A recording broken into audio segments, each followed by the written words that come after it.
Սողոմոնյանը ներկայացրեց օրենսդրական խնդիրը, որ այս պահին նաև սահմանադրական դատարանում է քննարկվում եւ վարչական մարմին ինչպիսին է ՀՑԿ նախագահ գոյություն չունի, բայց իմ արգումենտացիան ես չկա նախագահ որպես վարչական մարմին առանձին սահմանադրական մարմին գոյություն չունի, Հայաստանի Հանրապետության սահմանադրության 2-րդ հոդվածով ժողովուրդի իշխանությունը իրականացնում է ընտրությունների հանրաքվեների եւ բացառապես սահմանադրությամբ սահմանված մարմինների միջոցով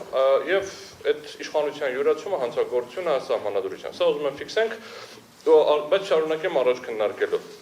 Մենք ելույթի հիմքը չենք դնելու, որովհետև անիմաստ է հիմա այստեղ քննարկեմ օրենքի սահմանադրականություն, այն մարմինը չէ, որտեղ սա պիտի քննարկվի, դա սահմանադրական դատարանն է, որտեղ մենք այս պահին քննարկելու հնարավորություն չունենք, եւ եթե հասնի դրան դեռ կքննարկենք, եթե չէ, հիմա նաև ազգային ժողովը դիմել է եւ քննարկվում է։ Ես ելնելու եմ օրենքի հնարավորին է սահմանադրության համահունչ մեկնաբանության լույսի ներքո, այսինքն մոտավորապես Պարոն Սողոմոնյանի կողմից ներկայացված այն ինչ-որ բացառիկ դեպքերում բացառիկ գործողություն անելու շատ սահմանափակ ինչ-որ հնարավորությունների լույսի ներքո առանց քննարկման առարկա դարձնելու օրենքը։ Նայեք, սահմանադրության 80 եւ 81-րդ հոդվածները արձանագրում են հիմնական իրավունքների եւ ազատությունների վերաբերյալ դրույթների մեկը էության անխախտելիությունն է, մյուսը վերաբերվում է, որ դրանք պետք է մեկնաբանվեն միջազգային համապատասխան նորմերին համահունչ։ Միևնույն ժամանակ Մարդու իրավունքների Եվրոպական կոնվենցիայի 18-րդ հոդվածը սահմանում է տեքստը կասեմ նշված իրավունքների եւ ազատությունների իսուն կոնվենցիայով թույլատրվող սահմանափակումները չեն կիրառվում որևէ այլ նպատակով, բացի այն, որի համար դրանք նախատեսել են։ Այսինքն ուղղակիորեն մեր սահմանադրության 81 հոդվածը եւ կոնվենցիայի 18-րդ հոդվածը ուղղակիորեն նախատեսում են, որ որևէ իրավունք, տվյալ դեպքում խոսքը գնում է սեփականության եւ ձեռնարկատիրական գործունեության ազատության իրավունքների մասին, չի կարելի սահմանափակել այլ նպատակով, քան այն նպատակները, ինչը նախատեսված է սահմանադրությամբ եւ կոնվենցիայով։ Ուզում եմ արձանագրեմ, որ 80 հոդվածի լույսի ներքո լիցենզիան դա սեփականության իրավունք է, խոսքը չի գնում գույքի մասին, լիցենզիայի զրկումը դա սեփականազրկում է, համապատասխանաբար պետք է գնահատվի, արդյոք դա իրականացվում է սահմանադրության եւ միջազգային պարտավորություններին համահունչ, թե չէ։ Ընդհանուր ձևակերպումը հետեւյալն է, յուրաքանչյուր ֆիզիկական եւ իրավաբանական անձ ունի իր գույքից անարգել օգտվելու իրավունք, ոչ ոք չի կարող զրկել նրանց գույքից, ու կա բացառությունը։ Բացառություն իշահանրության եւ այն պայմաններով, որոնք նախատեսված են օրենքով եւ միջազգային իրավունքի ընդհանուր սկզբունքներով։ Սա նպատակն է, որի համար հնարավոր է իրականացնել այդ սահմանափակումը։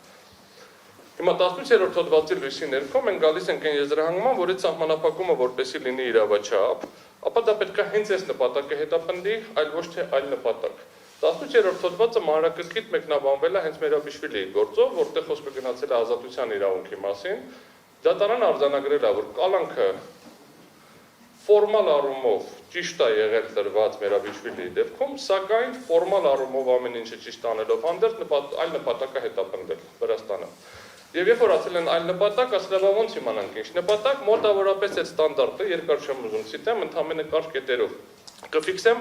ասել է, որ ապացուցման բեռը հիմնականում դիմումատուն է կրում, տվյալ դեպքում մենք ենք կրում, անհրաժեշտ է ցույց տալ, որ իշխանությունները կոնվենցիայով նախատեսված իրավունքի սահմանափակումը կիրառել են այլ նպատակներով, օրինակ տվյալ դեպքում բանկային հաշիվների մասին տեղեկություն էին ուզում, դրա համար էր իրականացում, դա կարող լինի քաղաքական հաշվի առջար, դա կարող լինի ապացույց կորզելու նպատակ, դա կարող լինի քաղաքական պրոցեսների վրա ազդելու նպատակ, դա կարող լինի ցանկացած այլ նպատակով, քան այն նպատակը, որը սահմանված է, եւ ապացուցման բեռի շրջանակներում դատարան արձանագրել է, որ անուղղակի ապացույցները բավարար են։ Պետք որտեղ անհնար է գտնել որևէ ողջամիտ մարդու դեպքում, եթե այդ մոլագարների հավաքածու չի, որ ասեն մենք կարել ենք, լավ ենք արել, դրա համար ենք արել, որպես կանոն ոչ մեկը չի ասել, որ ես ընդունել եմ ինչ-որ պրոցես, որովհետև ես ունեմ թաքնված նպատակներ, այ քեզ հիմա մենք կալանավորում ենք ոչ թե նրա համար, որ դա անհրաժեշտ է քրեական գործավարույթը իրականացնելու համար, այլ որ քեզ պետք է պատժենք։ Հիմա, երբ որ մենք վեր ենք լուծում այս օրենքի պրոցեսը, ժամկետը, գործընթացը եւ ձեր կողմից կիրառումը, ոչ թե ընդհանրապես абստրակտ բնության մեջ այս օրենքի գոյությունը, այլ հենց հիմա այս վարույթի շրջանակներում ինչ տեղի ունենում, միանշանակ 18-րդ հոդվածի ուղղակի խախտում է եւ Հայաստանի Հանրապետության Սահմանադրության 81-րդ հոդվածի։ Հիմա գործընկերոջս կխնդրեմ կարճ ներկայացնի ուղղակի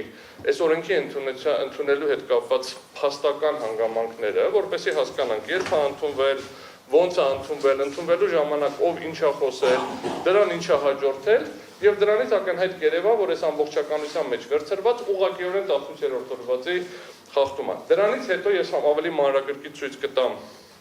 սահմանափակ ժամկետում, որ վարույթի շրջանակը ընդլայնվել է ոչ իրավաչափ եղանակով, վարույթի ժամկետը երկարաձգվել է ոչ իրավական եղանակով, ներկայացված ապացույցների մեծամասնությունը ցույց կտամ որոնք էլի օրենքի խախտմամբ են ձեռք բերվել եւ վարչական վարույթի շրջանակներում չեն կարող քննարկման առարկա դարձնել, ապացույցների մի մասը, այդ ձեռք բերման մի մասը չէ, մեծ մասը ձեռք բերման ոչ իրավաչափ եղանակի պատճառով